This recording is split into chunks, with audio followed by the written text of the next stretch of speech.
bitterly cold.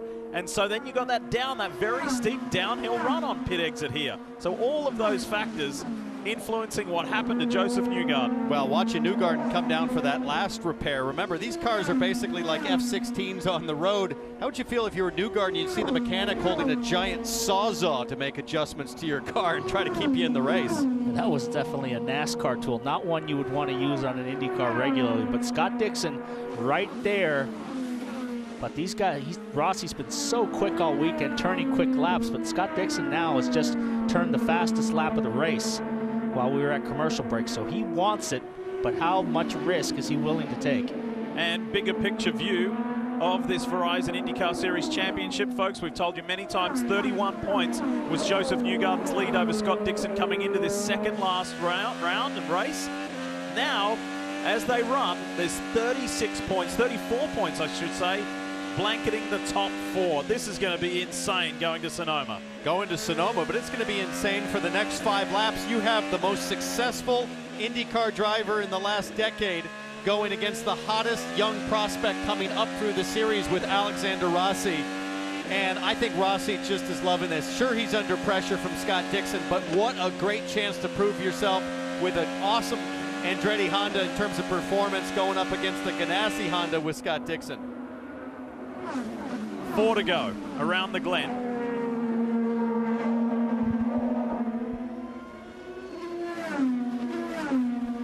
These guys are in a league of their own. There is almost a 5-second gap from Dixon back to Hunter-Reay. It's been a really strong run today for RHR and the Andretti squad. They run first and third. Elio Castroneves is back in fourth. And Graham Rahal is in the top 5. Mentioned earlier that Takuma Sato is the reigning Indy 500 champion. This man did it in the Napa scheme, which, by the way, they've re-signed for next year with Andretti as well. This was last year's Indianapolis 500. The 100th running. And I think there was an element of shock there for young Alexander that he had done it. Michael Andretti, Brian Herter. What a day that was. Well, and that day was all about fuel conservation and making the most out of every drop. And the question with Alexander Rossi was, how fast is he actually on equal terms? And he's answered that question definitively this year, not just on road courses, not just on street circuits, but I've been most impressed with Alexander Rossi on the ovals this season. He's absolutely a top 5 oval racer now.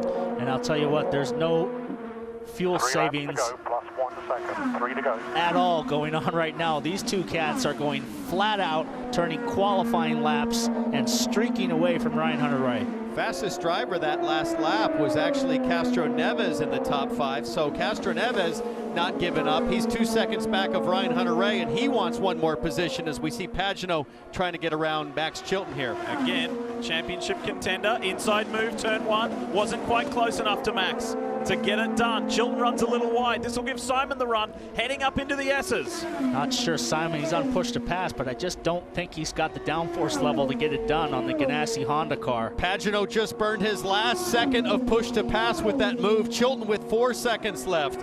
Meanwhile, Alexander Rossi has been forced to burn a ton of push to pass by Scott Dixon. They're now even. Remember, Rossi had a 40-second push to pass advantage. It's gone. It's even. 20 seconds left between the two of them. Chilton runs wide there. Pagenaud's all over the That's a tough place to pass there. That's about 125-mile-an-hour corner. And that was looming in the background. Carlos Munoz, both ABC supply cars for AJ Foyt Racing, Munoz and Daly. That move of Pagenaud's was reminiscent of Newgarden on Will Power at Mid-Ohio. The duck left, or duck right, fade left. Both of these guys are out of push to pass. None left for either of them. So now it's mano-a-mano, no assistance. For this 200-mile race, you get 200 seconds of push to pass. How you deploy it, it's up to you. Rossi's pulled away now from Dixon. He's got a little bit more breathing room, so nice little gap as we look out of Dixon's in-car. That's the biggest gap he's had. Dixon with 13 seconds remaining, Rossi 18 seconds. So Dixon needs to make something big happen through these next 7 or 8 corners to give him a chance on the final lap.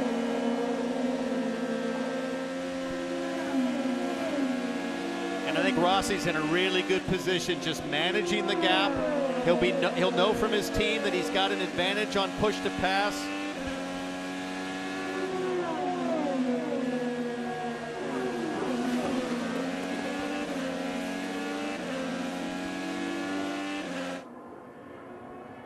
Tell you what, you couldn't have a race that has had more drama than this for a championship leader. So we thought it was going to rain the whole race. We've had a nice, clean, dry race from the start. And man, big drama show today for the Penske team. Enormous. And let's make sure we mention the job Ryan Hunter-Reay's done today. Don't forget, it was only 2 weeks ago that he had a 130G crash at Pocono. He still has to be suffering from that massive impact as we take the white flag lap here. 1 to go. That is all, less than 3.5 miles. And Alexander Rossi can get his first road course victory in Verizon IndyCar Series competition. He only has 1 win in IndyCar competition, but it's the biggest win you can have, the Indianapolis 500.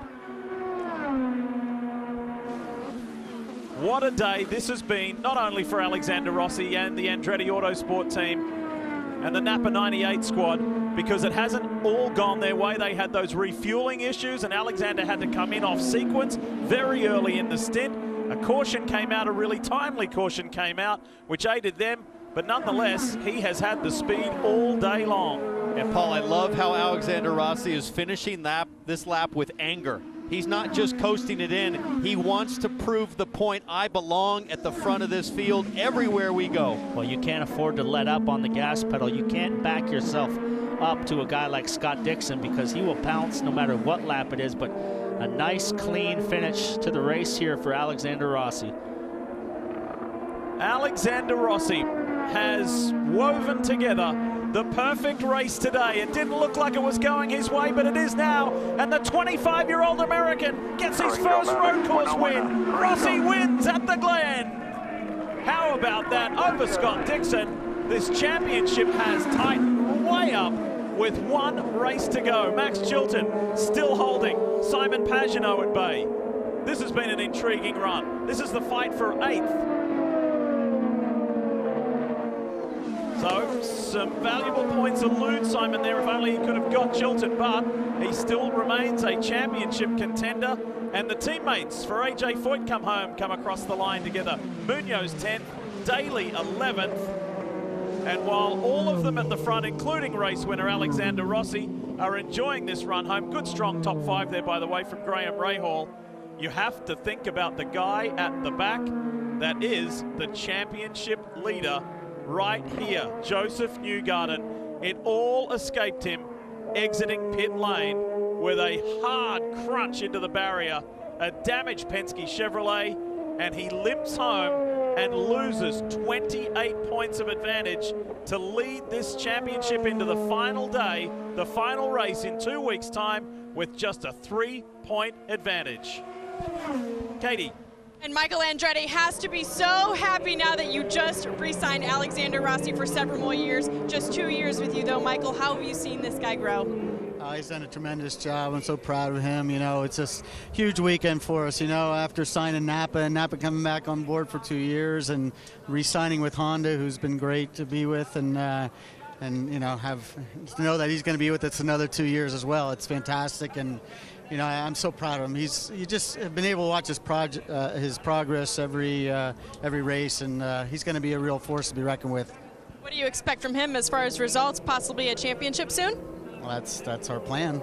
It's a very happy Michael Andretti down here, Lee. Well, guess what, Katie? He is in 6th, him being Alexander Rossi.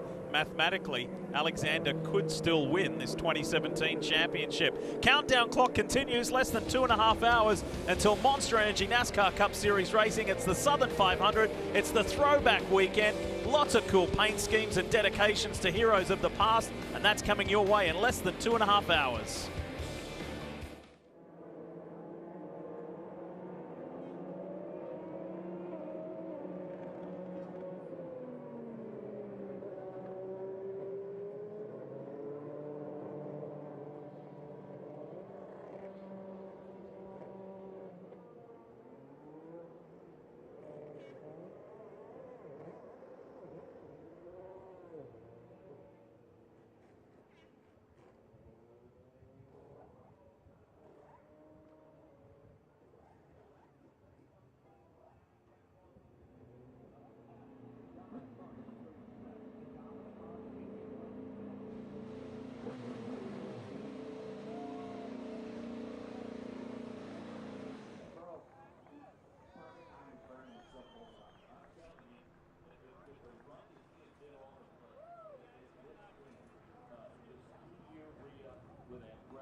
It is time to begin the celebrations here at Watkins Glen. And how about this story that's developing for young American Alexander Rossi? He won for Andretti at the Indianapolis Motor Speedway. He's now won for Andretti at Watkins Glen, Jan. Yes, he has, and of course, the crew douses him before he's even fully out of the car, recognizing the photographers, recognizing the crew. And one of my thoughts initially is when you look at the box score today, you'll see that Alexander Rossi started on the pole and won this race, but this was much more about that. Alexander.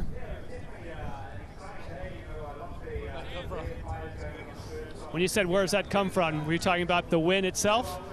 No, the champagne in my eyes.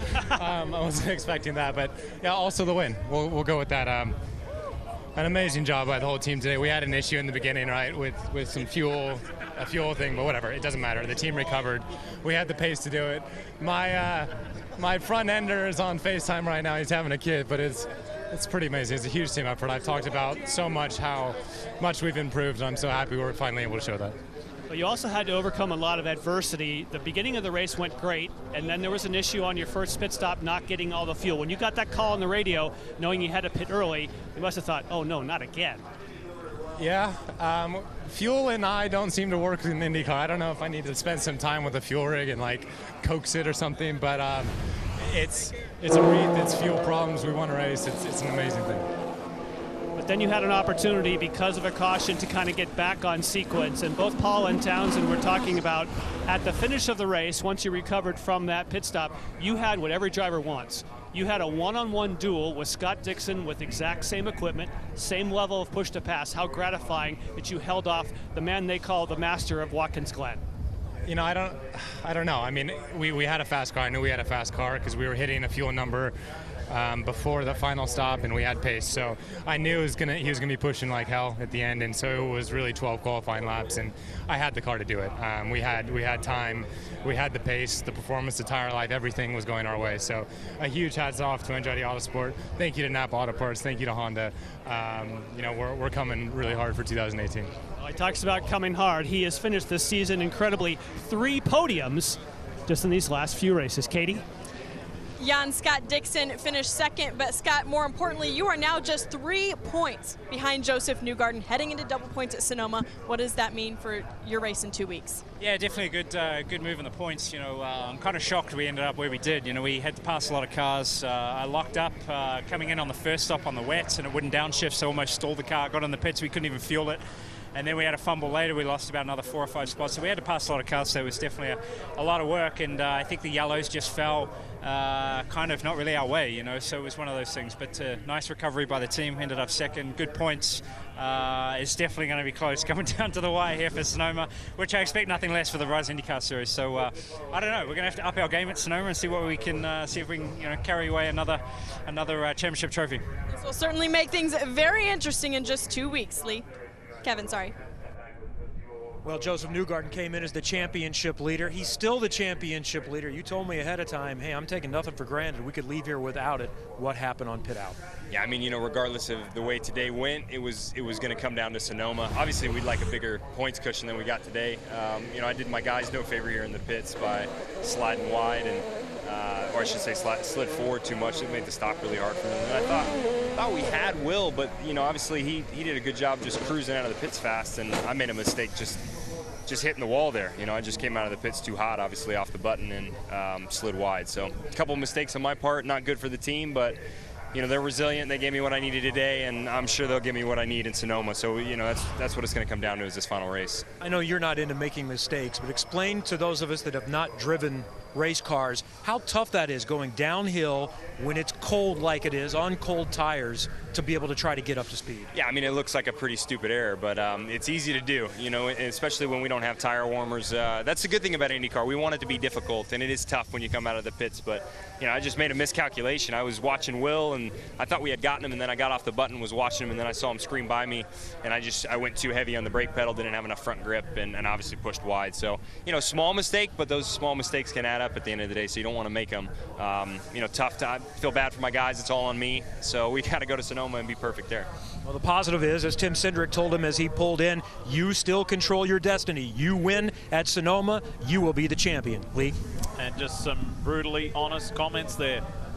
Hiding nothing, Joseph Newgarden, and it's one of those tough ones to swallow, that's for sure. We've got a whole lot of post-race reaction here, but reminding you, NASCAR America is coming up next, top of the hour from Darlington. Looking forward to the Southern 500.